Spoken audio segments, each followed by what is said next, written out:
This summer I was reading a lot of Lisa Journeau, and I really kind of fell in love with her book, Ring of Fire. And I suppose this is a poem I wrote as an outcome of her poetry, specifically in that book, which is gorgeous. It's called Radio Stars. In the avocado light, lit green by the avocado light, we wait, suddenly, for the sun to break bright, binding us together in the avocado dawn. And the repetition of our words, of our sounds, of our songs, of our thoughts made of music from our mouths. We love what binds us together. We love to see the stars inside the radio, the stars that bind us together. Stars like love. We love to see the stars inside the radio. Again, the stars that bind us together. Stars like love, like the radio then, like the radio of love. Bind with us in the avocado dawn. We do not listen to the radio. We do not hear. We watch instead. The radio flicker flash with stars, with light, bright like avocados in the night, lit green but bright before the dawn. And from our mouths, these songs, songs of sounds made together of music, with love of the night lit bright with the radios made of stars, which we love as well until the dawn breaks. With repetition of the sun suddenly over, the avocado light, which we as well love. So flash the flicker flame of the southern sun, lovely at the avocado dawn, with the stars as well, made of music, made of sun, not to hear, not to listen, but to see the flicker of what binds us together, in the flash, suddenly, in the song of the radio breaking with the stars. One of the great things about not working at all during summer is that you get to watch a lot of like daytime talk show that has 5 to 6 women talking about whatever. And they have these special guests come on and they talk about whatever's going on in their, I don't know, their life, celebrity or otherwise. And I was watching one of these shows one day, and I don't know what the last name she goes by, but Ice-T's wife, Coco, if you're familiar with her or not, she was demonstrating how to twerk on this show. And I thought it was fascinating, so I went on YouTube and was watching videos on how to twerk. And then I started writing poems about it. And this particular poem, an earlier version of this poem had a lot of Samuel Jackson quotes from Snakes on a Plane. I've subsequently taken them all out, but this poem is called Twerking, and it's dedicated to Samuel Jackson. In a club full of fat-backed women twerking too heavy to music that drops oversized subwoofers, the beat pulses and thrums through every body.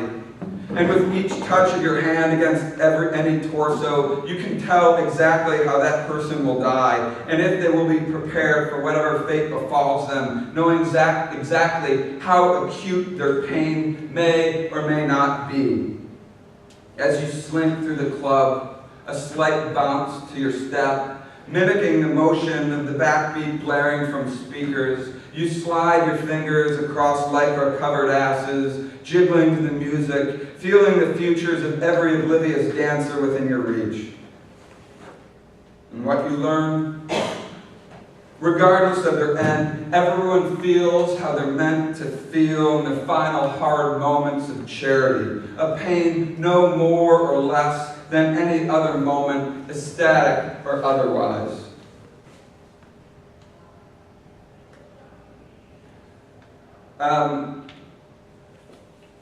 I had a little chapbook come out in May called Imaginary Portraits that was loosely based off of Walter Pater's book Imaginary Portraits.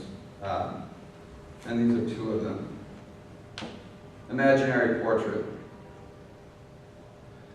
You stand lakeside during winter, a yellow knit cap strapped to your head, and stare into a camera's lens, waiting for someone you don't yet know exists. This is what we will call the unexpected gaze of poetry, similar to bluebirds nestling in the crook of your arm at night, feathering you with the shape of darkness. Imaginary portrait. Bent over the end of a wood-paneled partition and wearing nothing but a pair of red cowboy boots with intricate white threaded designs stitched into their sides, you cannot help but looking at ourselves when singular becomes plural and everything is double of what is double already. Naked bodies entwining the imaginary into the real.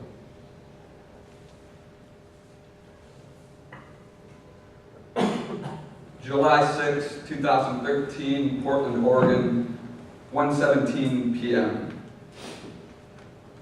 In this hour there are birds, and there are more birds, and I want to destroy each and every one of them, for we would all do well if we never again read about birds during the 21st century. A rout of wolves stalks your dreams as you twitch and mumble in antipsychotics. This is the hour of the wolf, and I could not be more pleased to hear an ancient man moaning in existential pain over his estranged life, a transient lover, a forgotten son. Two geriatric bodies stand before one another, their sagging flesh folding over on itself, lonely bells tolling for a chaos that rings through empty landscapes. Landscapes know nothing but the lessons we write into them. But who needs landscapes anyways? Now we have memes of kittens and more kittens, sad Keanu, corgis, rabbits, owls, and some pithy platitudes about the state of the world. But me? I just want to be rickrolled. And I'm so very happy that someone rolled the stone away and Astley's body was not in the tomb. Yes, at this very moment, Nick Cave is writing a song about the resurrection in a countryside studio somewhere in southeastern England. Every night, I dream of electric sheep marching in single file, synchronized to a saraband written by Bach for the cello and set against the backbeat of an 808. Mr. Nakamura and Mr. Makusaru, let me tip my 40 to the both of you. I do not understand how neither one of you have cameoed in a stylish hip-hop video with a ghetto booty jiggling and all backed up in your overexpressive mugs. Nothing of us remains in these irregular forms except the light or dark speech that emanates from branches in nighttime trees. It is just the birds, out of date and recalcitrant, singing a song digitized into their moment of attention. And I'm just going to read one more thing here from this book, Homage to Creeley, which Christoph put out a couple years ago on Furniture Press. It's called In Desire, the Panting. Michel Foucault once wrote, "The rallying point for the counterattack against the deployment of sexuality ought not to be sex desire, but bodies and pleasures." Sexuality, understood by Foucault as an organization of power that maintains a grip on bodies and their materiality, their forces, their energies, their sensations and pleasures. The confluence of bodies and pleasures, then, is the nexus of resistance operating in contradistinction to the sexual norms established by systems of power. A wash,